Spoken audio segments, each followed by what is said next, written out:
I'm Catherine Arndt, the Chief of the VLGA Connect Studio. Welcome to today's episode, brought to you by the VLGA, your councillor support network and the national broadcaster on all things local government. G'day everyone, it's time for VLGA Connect and the weekly TGU panel discussion on all things local government, not just in Victoria, but even beyond. A couple of interesting stories to get to on today's program. I want to welcome Julie Reid into the discussion. Good to see you, Julie. I hope you're feeling a bit better. You were a tad under the weather last week. Yes, I was, Chris. I struggled for a few days, but nothing that couldn't be quashed with a bit of rest and Excellent. recuperation. So Very good to feeling see. champion again this week. Thanks, Chris. Lovely to hear. And Tony Rownick from Hunt and Hunt Lawyers, our sponsors, is with us as always. Tony, hello to you. Back again, another busy week, and lots and lots to break down again. Chris and Julie just keeps coming. There sure is. What's jumped out at you particularly this week, Tony? I think the appointment, or if you like, reappointment of monitors at the City of Greater Geelong was really interesting, particularly in light of the final report of Peter Dorling and Prue Digby. That was there's a lot in that, and I think a lot of interest for the sector. There is a lot in it. You've read it, Tony. I've had a quick read through it. Julie, have you had a chance to look at that report? Just a quick read, yeah. So interesting observations and a bit of a theme that we've seen, I think, in other monitors' reports too, about concerns from the monitors that things might have got to a certain point while they were there, but worry about once they leave about what might transpire. And I think there's an element of that playing through here, isn't there? Sort of reminded me of one of those school reports that says, Johnny or Mary, they're doing quite a lot of improvement this semester, but need to keep at it. Yeah. So there was, observations that certainly there'd been a lot of governance improvements at Greater Geelong. Appointment of the new CEO, of course, Ali Wasty would be central to that. Restructure of the executive leadership team with, three lateral, external hires so 3 of the 4 directors coming in from outside. Significant sort of investment in training and learning for councillors, and I think a new councillor staff protocol, Chris and Julie, that's interaction protocol. But Prue Digby and Peter Dorling did say still much to work on. Highlighted an overuse of notices of motion by councillors.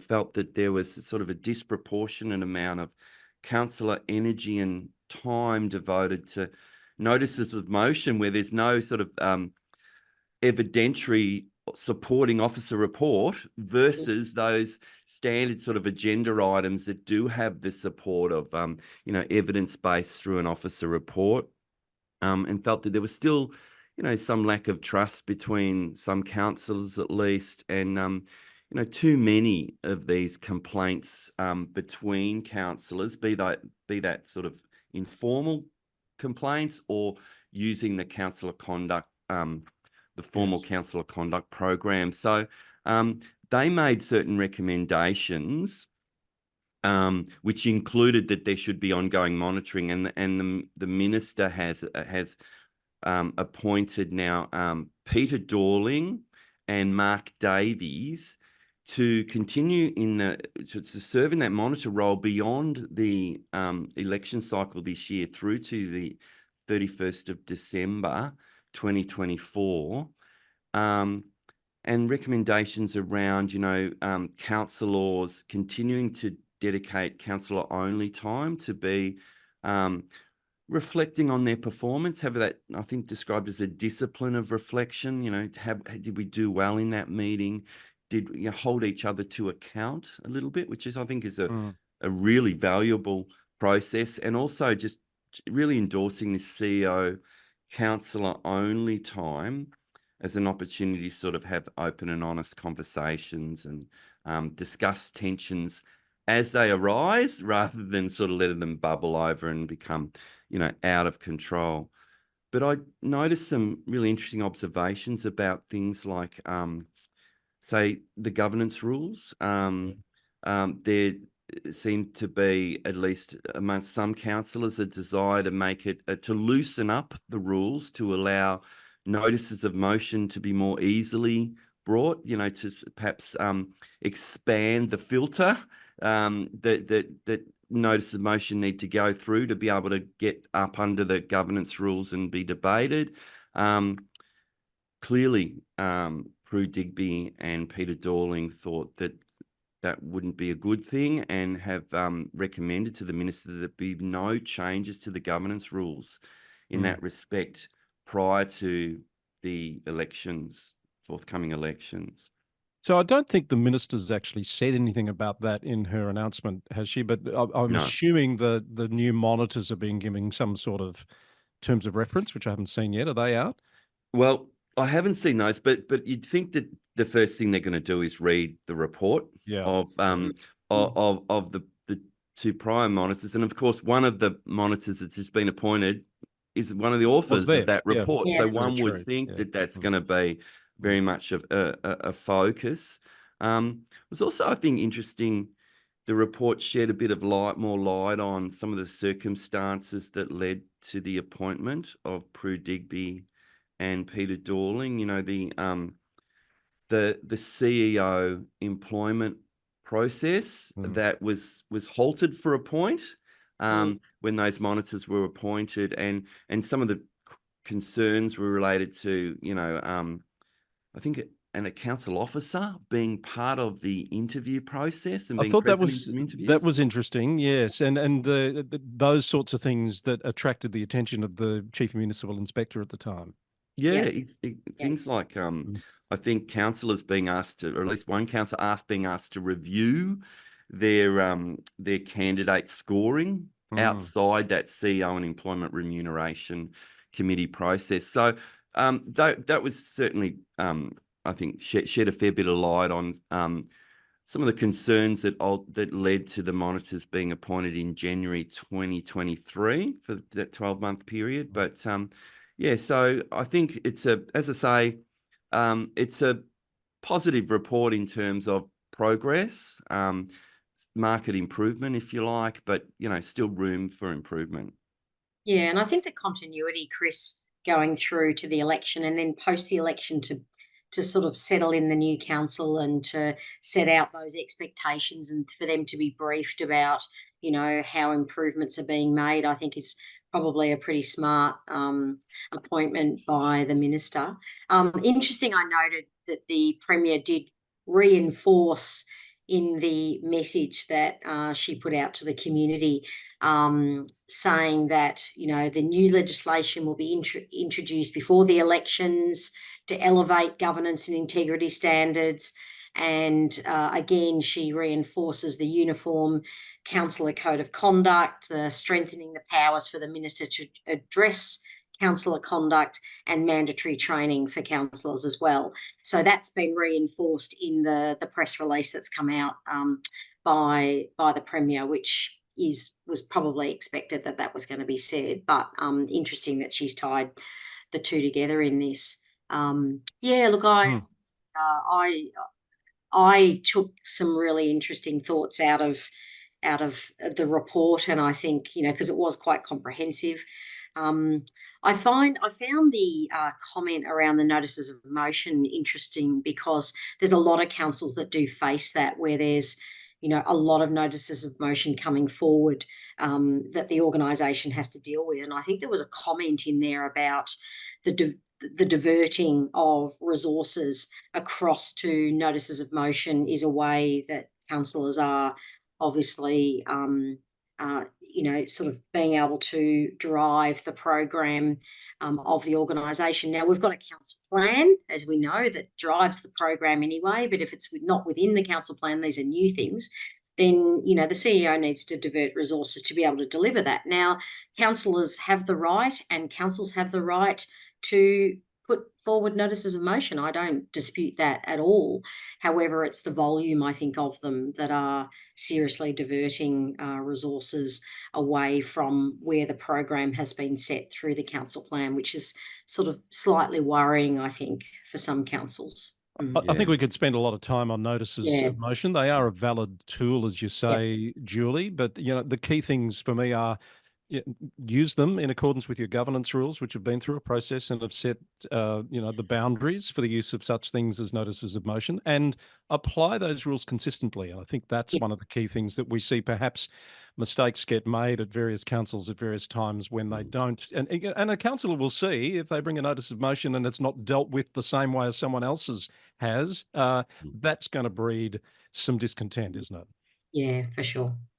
So back to the Geelong thing before we leave it. The Geelong Advertiser has this week published some insider comments. I really hate these stories when they don't name people and they're using them to create stories. It was really fabricated around, what was the deciding factor of the minister to appoint these monitors. So I'd say they haven't read the report properly because it's very clearly in the report. But also, I don't think there's any surprise that you've had a council under some sort of supervision where the minister thinks some monitoring would be beneficial as it moves through an election cycle. And I predict that the same thing will happen with the City of Whittlesea and the City of Casey, which have been under administration and are going back to elected representation later this year. So what do you think, Tony? You're going to write that down, Chris. Yeah, that's a prediction. But I think there's some logic in definitely in what you say. I agree with that, and let's not forget when it comes to Greater Geelong, this is the second biggest, most populous sort of area of Victoria. It's our biggest regional municipality. It's got a history too. I mean, way beyond this, current group of councillors in terms of governance, having governance issues, monitors appointed, goes well back, and changing a culture at a major, large organisation. Nearly 3,000 employees is going to take time. It's going to take time, and I think what's heartening if you're a ratepayer in the City of Greater Geelong is that the progress that's been made. Clearly, the appointment of the new CEO has been really significant, and there was part of that report. I recall, Julie and Chris, there was a mention that Ali Wasty had delivered her 100-day plan to virtually, I think it said something like to the acclaim of, councillors and staff. I think she had the 7 S's or something. There was 7 different sort of topics starting with S. The fact that it was highlighted and mentioned in that report suggests to me that the monitors think that that the council's got some really great sort of leadership at the executive level at the moment, but it's still a work in progress, and there's significant challenges for the council, both financial moving forwards, as there are at most councils across Victoria, but also from a governance perspective in the lead up to an election. So, Tony, you're right about population, 282,000 something, because they've just released the latest figures showing it's the 4th fastest growing urban area in Australia, the City of Greater Geelong.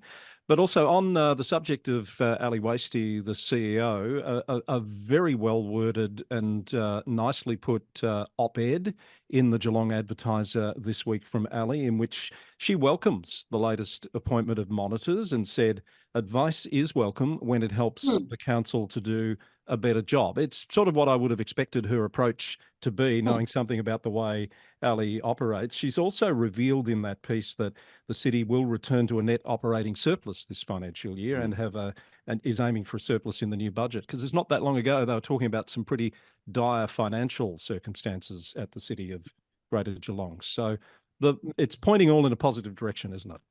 Yeah, and look, I really liked the quote that was in there about, we don't get everything right and we're not without our challenges, but we're always willing to listen.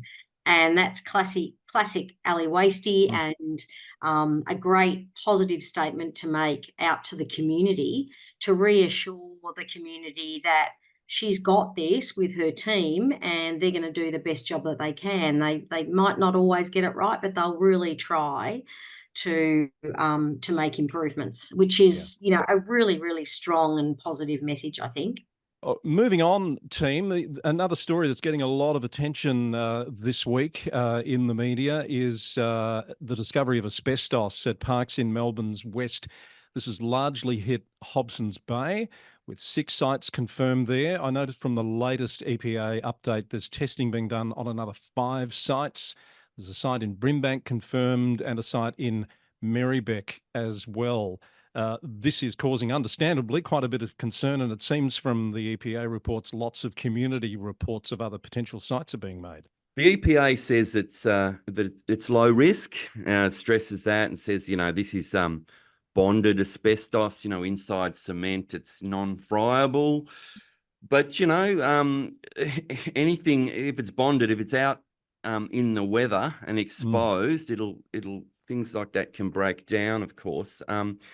Interested, the EPA have said that the source is likely illegal dumping rather than, the asbestos being laid in the mulch, which is, I'm finding that a bit hard to understand. I can't sort of imagine how illegal dumping would occur across, multiple parks with, a few cubic meters here. We'll rake it in and we'll go on to the next park and the next park.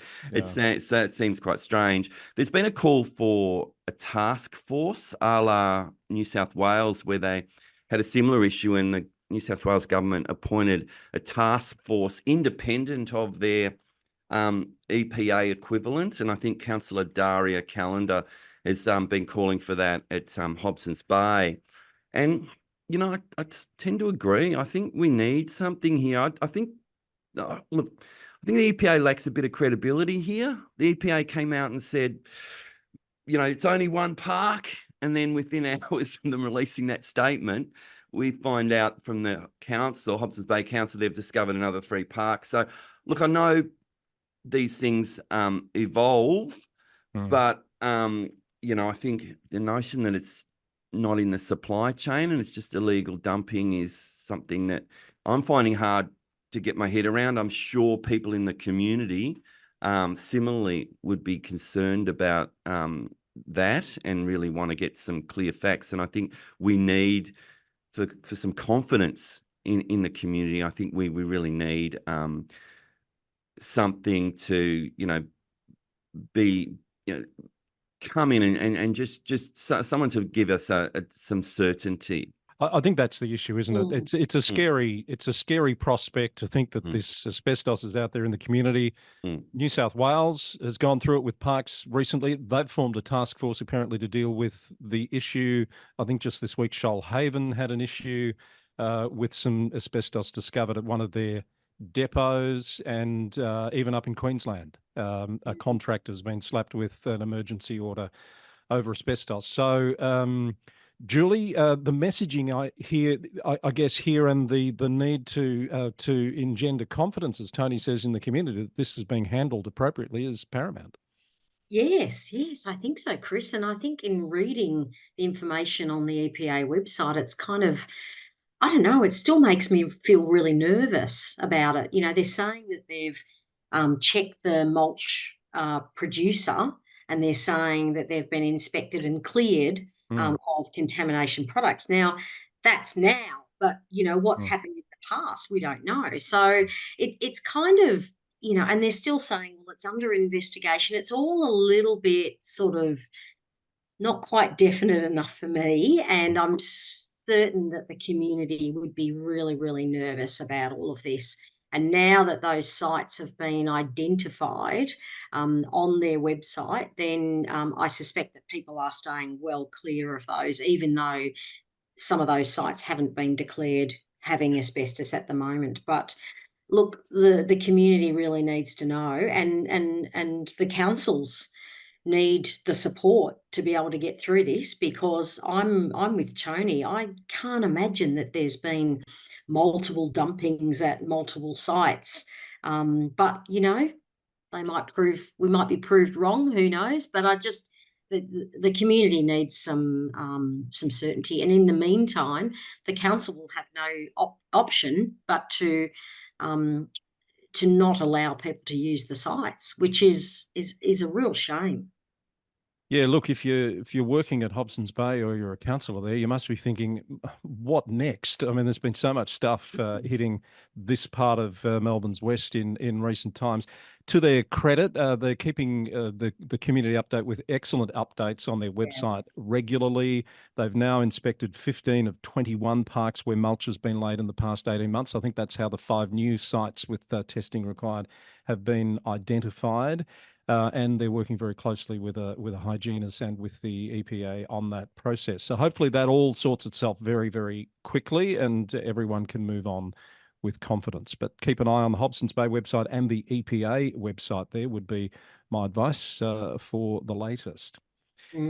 Big story that hit the ABC in the last week about councils getting assistance to recover from disasters and how that whole system needs an overhaul. David Clark, the MAV president, had a bit to say about this. His council, Pyrenees, has been dealing with a recent bushfire on the heels of floods, which they haven't received the funding assistance for from some 18 months before. That's just too long, isn't it?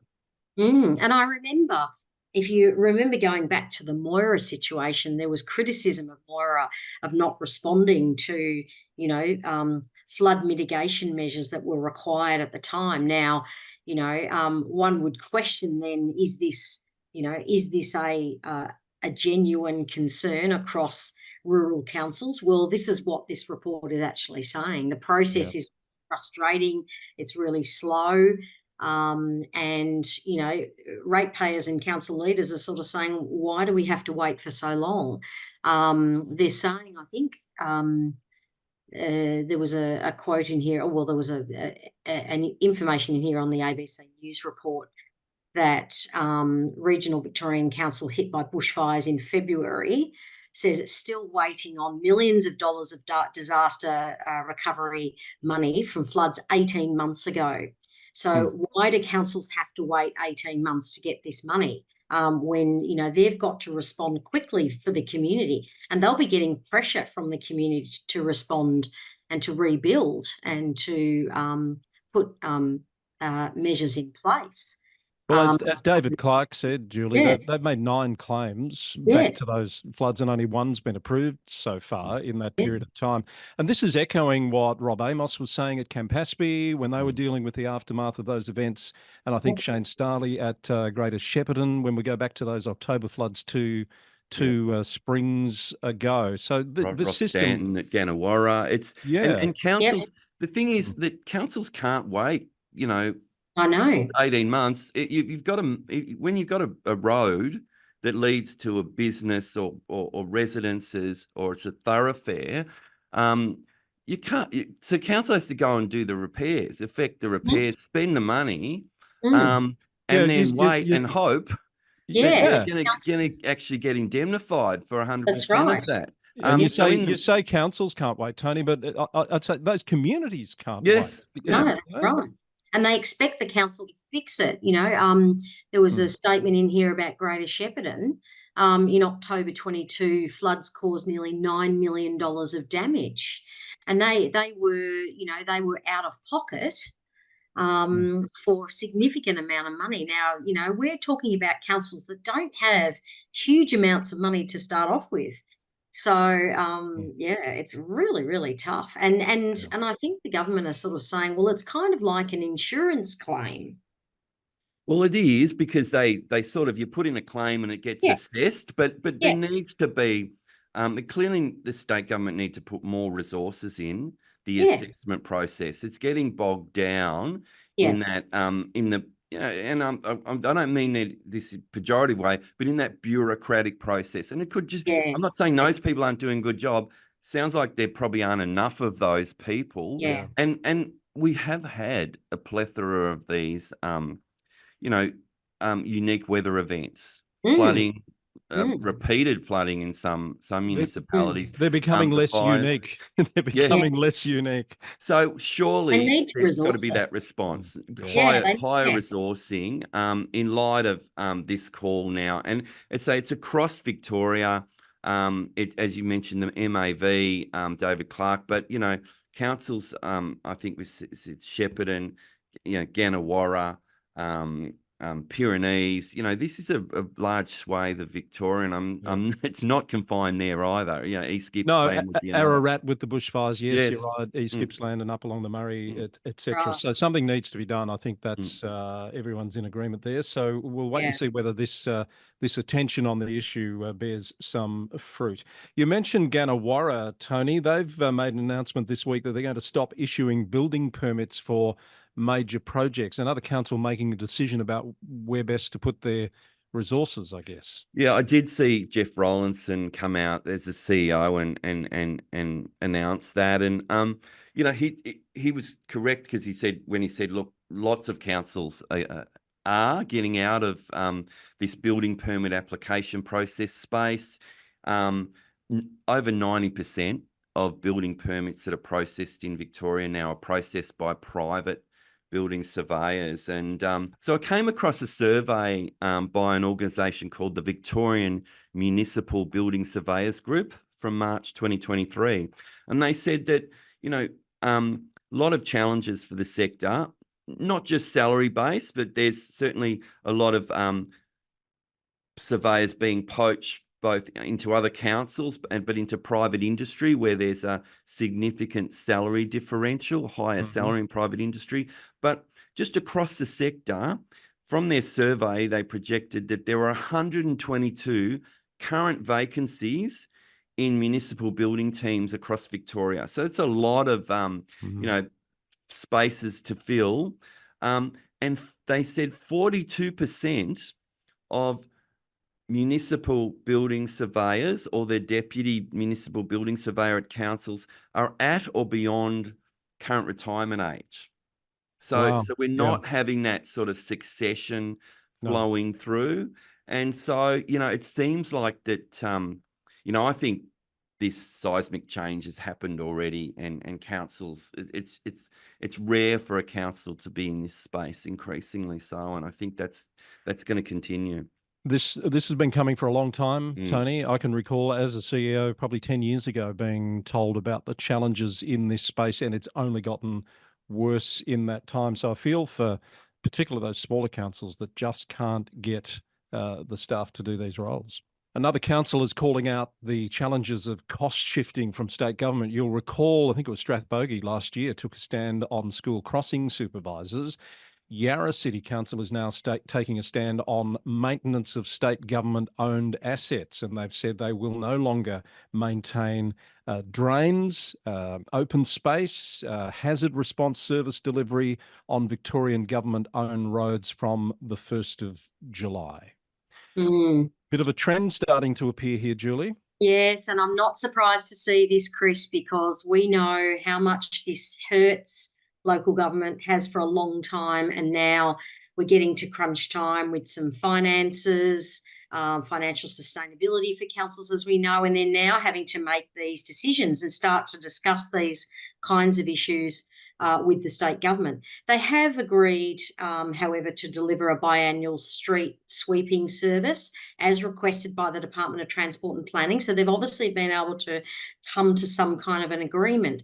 But where they can't get agreement and they can't get traction, then of course they're going to make these decisions because they've got to protect their own budgets and focus on the things that they need to deliver on as a priority. So not surprised to see this. I think we're going to see more of this going forward, Chris. The number's quite staggering. So the Mayor, Edward Crossland, said that the cost of maintaining those state government assets to ratepayers is as much as 10 times more than what the state is actually contributing to those costs. Does that number surprise you, Tony? It did surprise me, the magnitude. I'm not surprised that that the state government isn't, reimbursing for 100% of the costs, but only 10%. That's the calc. That's very little. And look, I think, I mean, I can understand why it's Yarra making the call. I mean, Yarra is a green council, if you like, and so there's some they're more likely to feel are strong in calling out a Labor government than perhaps some of the other councils that have more of an affinity for the Labor government. So you don't think this will open the floodgates for more councils to follow suit? Then you think it's more political? I agree with it. Let me say, and I think Yeah. they're right in Yeah. what they're saying, but I do think that that there's a political context to this as to why it's Yarra that's making the call. I'm not saying there wouldn't be other councils in a similar position, but I think that look, Yarra's leading the charge, and I think that's in partly that's reflected, or partly that's the one of the reasons is because of the political makeup of the Yarra City Council. And Chris, do I recall that with the Strathbogie case, with the school crossing supervisors, that the council were only going to be given funding for sort of 12 months? I recall that it was only going to be for a short period of time. Now, we must be getting, maybe sometime this year to the end of that period. So it'll be interesting to follow what happens after that particular time period, because are Strathbogie then going to hold the line on that and continue not to provide that if further funding is not forthcoming? So I think it's an interesting case to watch to see what happens. So my recollection, I've just called up the last statement Strathbogie made. It was in March of last year that they made the decision to exit the program, sending what they said was a strong message to the state government to step up and deliver the program for which it was responsible.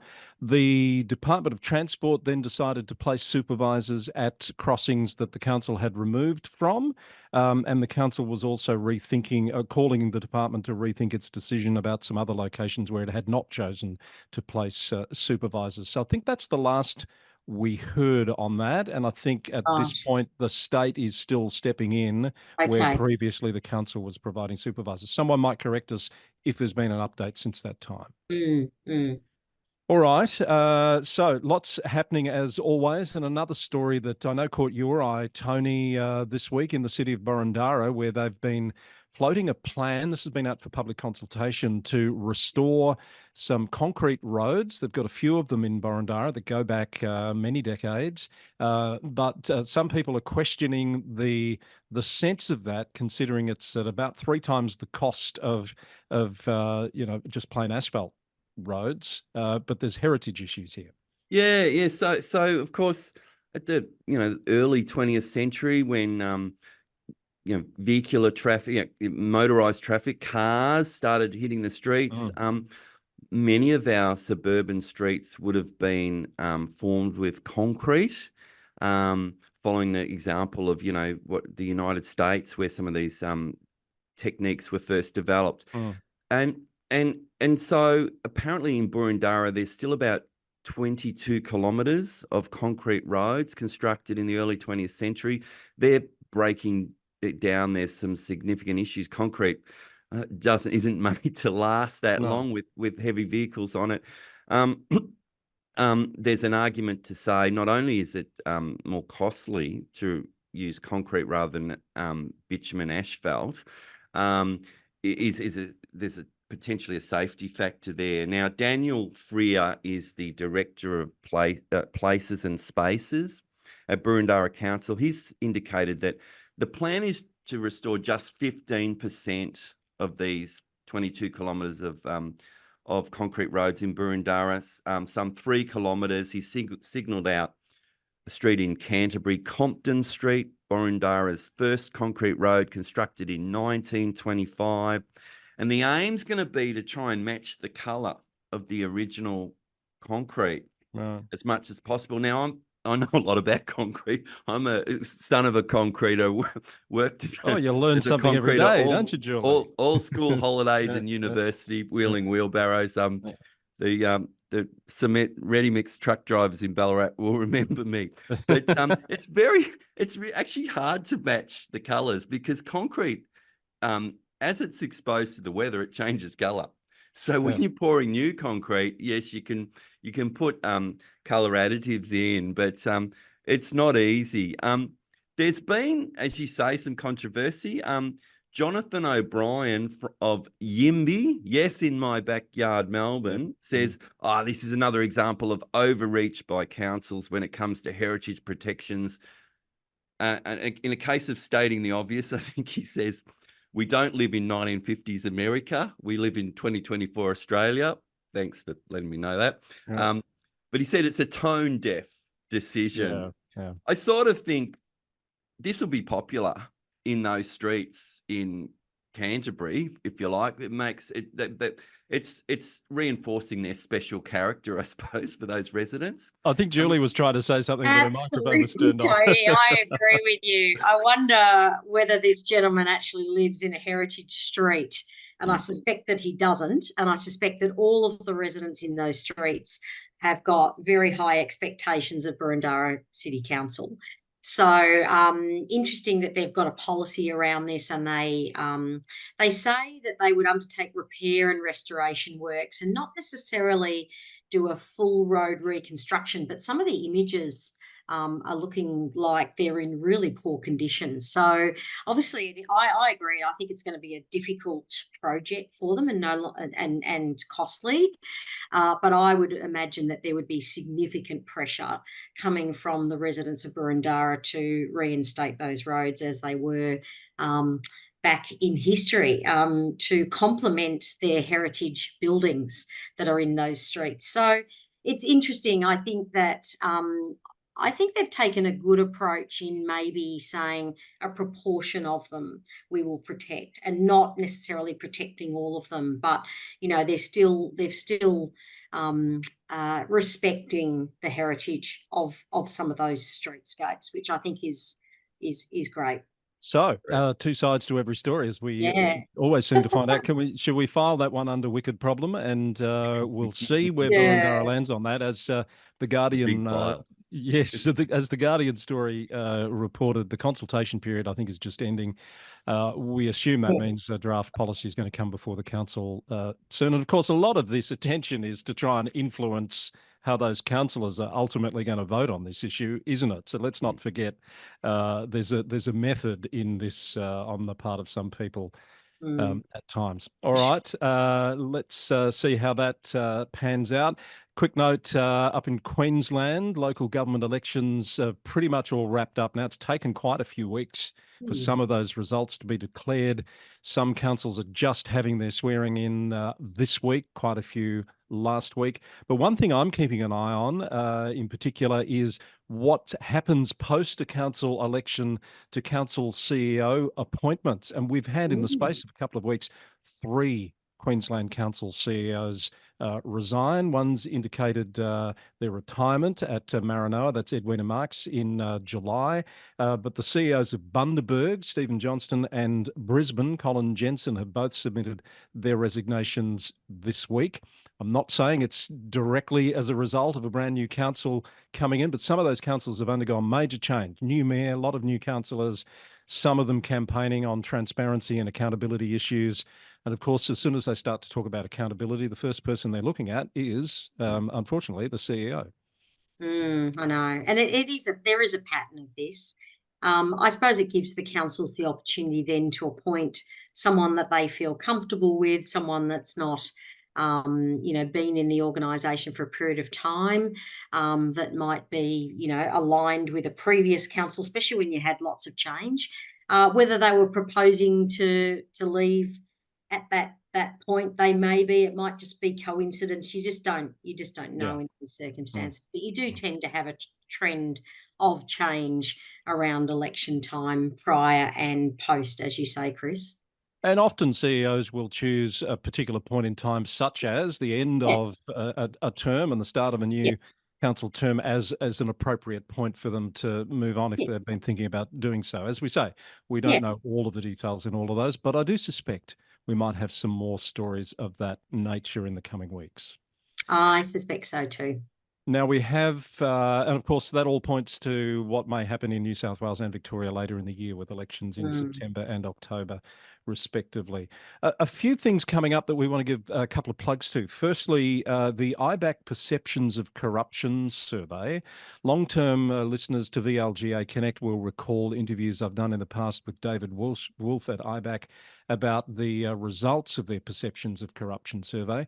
They're about to start taking in the data, the thoughts of people across the community and various stakeholders for the next round of that study. So if you want to find out more, head to the IBAC website. I think it's an online survey that's opening very, very soon. They've said mid-April. So here we are on the 12th of April. So that should be opening soon. And if you want to have your say about that issue, that's an interesting one, Julie, isn't it?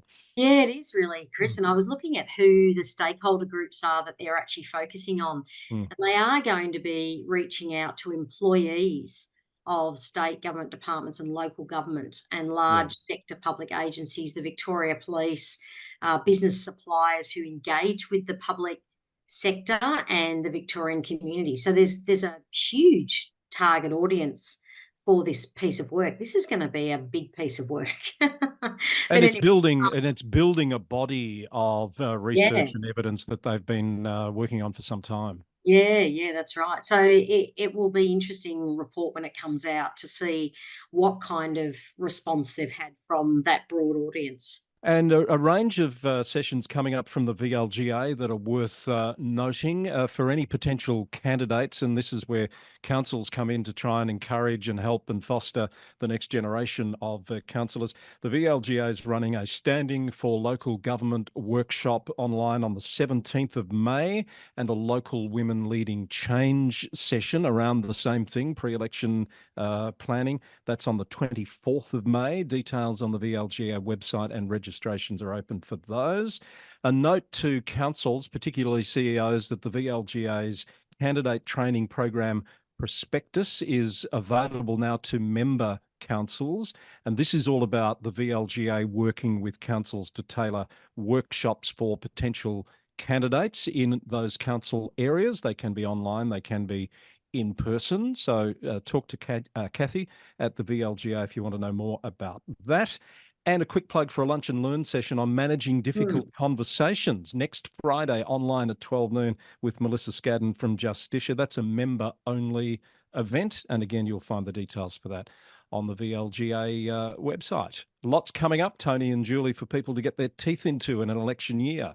Yeah, lots of training prior to the election and lots of training after the election. So it's going to be a very, very busy time for people like the VLGA. So I was really happy to see the Local Women Leading Change program coming forward. Chris, it's really great that we're doing a lot to support women to come forward, particularly in the time when we've seen some poor news stories about the treatment of women in local government. So I think, I was really pleased to see programs like that having some profile. Tony, as a former mayor and councillor, have you been tapped on the shoulder to provide your wisdom to any training sessions this year? Yes, I've got my calendar goes, of course, my Microsoft Outlook calendar goes into November and December, and I think I'm booked. I think about have 10 sessions booked already with councils in November and into December, but and the diary's filling up. So, but look, I think it's good that that CEOs in that case are looking forwards to their induction program, and I think my sense is, whilst there's going to be a variation to the mandatory curriculum, if you like, but I think generally across the organisations, we're all being a lot more considered in providing really substantive and valuable training as part of that induction process. And as you mentioned, Chris, even and Julie, in relation to prospective candidates as well. Yeah. And those CEOs need to be thinking about that now, because there's only so many people out there who are in a position to deliver these sorts of training sessions. So get them in the diary pretty quickly, and then the post-election induction processes that will go into 2025. I'm sure people are turning their minds to those as well. Yeah, and I've had councillors approach me about induction training and stuff, and I think that it's really, really good that they're thinking now about what Yes. that's going to look like and who they're going to need Mm. to help support delivery of these training programs. Yeah. Mm. All right, busy times ahead, but for all those sessions coming from the VLGA that we mentioned, head to vlga.org.au to find out more. I think that's it for this week. Any final thoughts, Julie? No, except, No? each week brings lots of new and eclectic stories It sure does. Yes. And you across can keep local up to government. date on all of them by listening to the Local Government News Roundup 3 Yeah, times a week on your podcast player, Mondays, Wednesdays, yes. and Friday. Tony, any final thoughts from you? Just Carlton win again, and I'll be just so excited. 4-0 so far, folks. So yeah. Is that right?